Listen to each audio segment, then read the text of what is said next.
गर्मी में एक पंखे में मायका और ससुराल। ओहो, कितनी गर्मी है। थोड़े बहुत पंखे का तो इंतजाम कर ही सकते थे भाई साहब आप लोग इस टेंट में।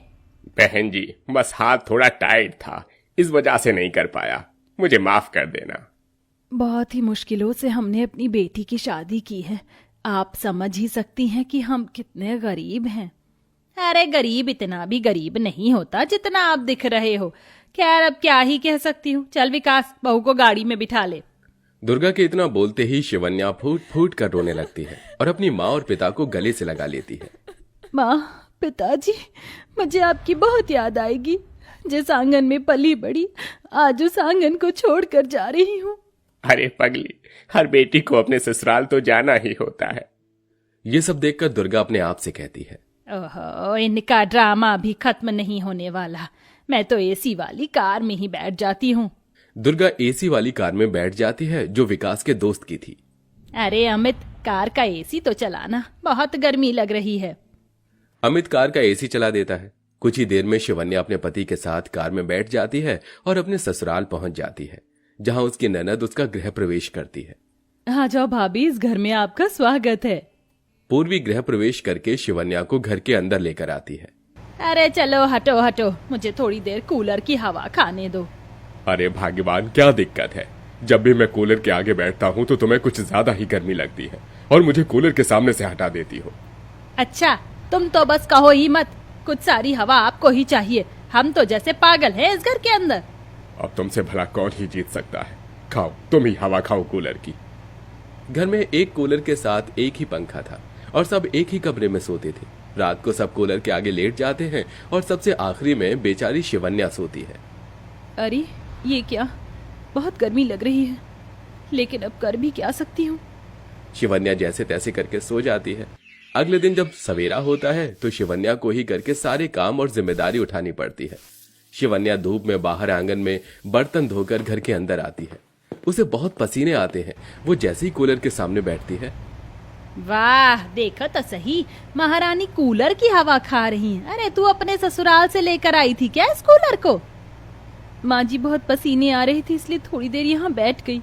इसका बिल तेरा बाप नहीं भरता है। दुर्गा कूलर का बटन बंद करके चली जाती है। इस तरह बेचारी शिवन्या को सारे काम करने के बाद भी थोड़ी देर कूलर का सुकून भरी हवा खाने को भी नहीं मिलती। एक दिन विकास अपने काम पर से वापस घर लौट रहा होता है। आज तो बहुत ज्यादा ही लेट हो गया हूँ। जल्दी जल्दी चलता हूँ, गर्मी बहुत हो रही है। विकास चलते चलते फुटपाथ पर आ जाता है, जहां वो अपनी पत्नी के माता पिता को फुटपाथ पर बैठे देखता है। अरे अरे, माँ जी, पिताजी, आप यहाँ? आप इस तरह फुटपाथ पर क्यों बैठे हो? बिटिया की शादी करने के लिए हमारे पास पैसे नहीं थे, इसलिए हमने घर गिरवी रखा था। तुम्हें तो पता ही है कि हम बहुत गरीब हैं। जैसे तैसे अपने घर में गुजारा कर रहे थे, लेकिन जिन लोगों के पास हमने अपने मकान के कागज गिरवी रखे थे, उन लोगों ने हमारे घर के ऊपर कब्जा कर लिया है और हमें घर से बाहर निकाल दिया है। अरे, मेरे रहते आप इस तरह परेशान नहीं होंगे। इस तरह तो आप गर्मी में मर जाओगे। ऊपर से आपको घमौरी भी हो गई है। चलिए, आप घर चलिए, अब आप हमारे साथ ही रहेंगे। विकास अपनी पत्नी के मायके वालों को अपने साथ अपने घर ले आता है। नमस्ते बहन जी, कैसी हो? मैं तो ठीक हूँ, लेकिन आज बिन बुलाए आज हमारे घर पर? माँ, इन्हें मैं यहाँ लेकर आया हूँ। विकास दुर्गा को सब बताता है। अरे तेरा दिमाग खराब तो नहीं हो गया है? तू क्या सोचकर इन्हें घर ले आया? अरे हमारा खुद का गुजारा तो हो नहीं पा रहा, अब तू इन्हें भी इस घर के अंदर ही रखेगा? माँ, आप भी ना कैसी बातें कर रही हो। जैसे हम लोग इस घर में रह रहे हैं उसी तरह ये लोग भी रह लेंगे। इन्हें आज हमारी जरूरत है। हमें इस तरह अकेला इन्हें नहीं छोड़ना चाहिए। लगता है बहू ने तुझे अपने वश में कर लिया है, तभी तो उसकी और उसके परिवार वालों की चिंता करता है। अब मैं तुझे क्या ही बोलूं, जो तुझे ठीक लगे वही कर। सुजाता की ये सारी बातें सुनकर लता और रमेश बहुत मायूस हो जाते हैं। तो वहीं बेचारी शिवन्या की आंखों में भी आंसू आ जाते हैं, जिसके चलते शिवन्या अपने माता पिता से कहती है, माँ, पिताजी, आपने मेरी शादी के लिए घर मकान क्यों बेचा? इससे अच्छा तो आप मेरी शादी ही ना करते तो सही रहता। बेटी, हमें तेरी शादी तो करनी ही थी, लेकिन अब एहसास हो रहा है कि गरीबी और जल्दबाजी में रिश्ता गलत घर में कर दिया। लता की ये बातें सुनते ही शिवन्या रोते हुए अपनी माँ को गले से लगा लेती है।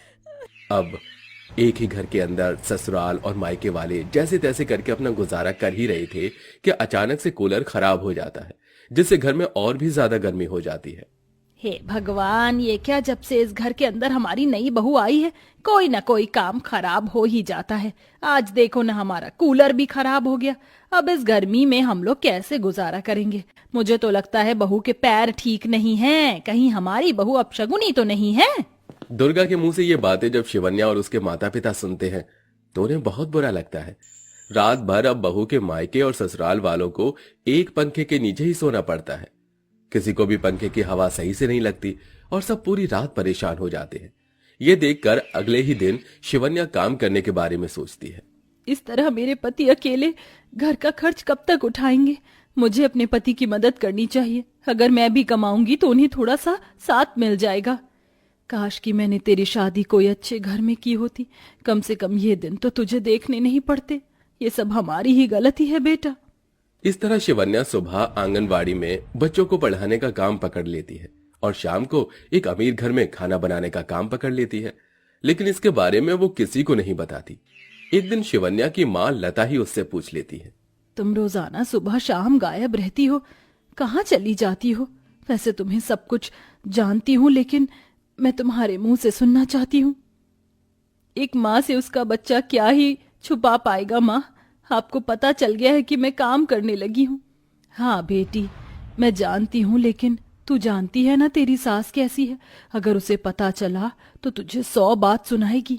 मुझे अपने पति की हेल्प करनी है और साथ में इस घर के अंदर एक कूलर पंखा दोबारा से लगवाना है ताकि किसी को गर्मी में मरना ना पड़े।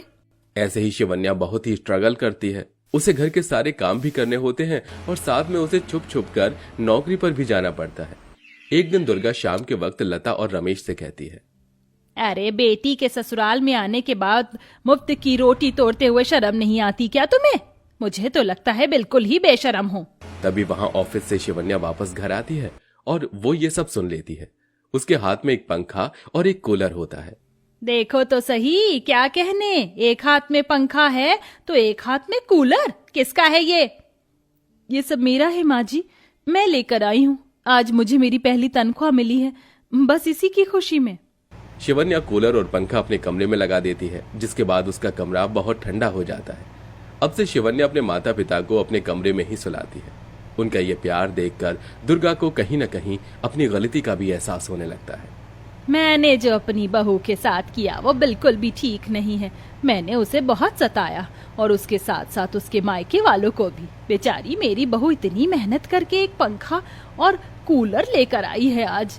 अगले ही क्षण दुर्गा रमेश और लता से माफी मांग लेती है। ये देख शिवन्या को अच्छा लगता है कि उसकी सास को अपनी गलती का एहसास हो गया है और उसका ये बदलाव देखकर शिवन्या बहुत खुश होती है। किसी को कोई परेशानी नहीं करती। कुछ समय बाद लता और रमेश अपना कर्ज उतार देते हैं और वापस से अपने घर में रहने के लिए चले जाते हैं।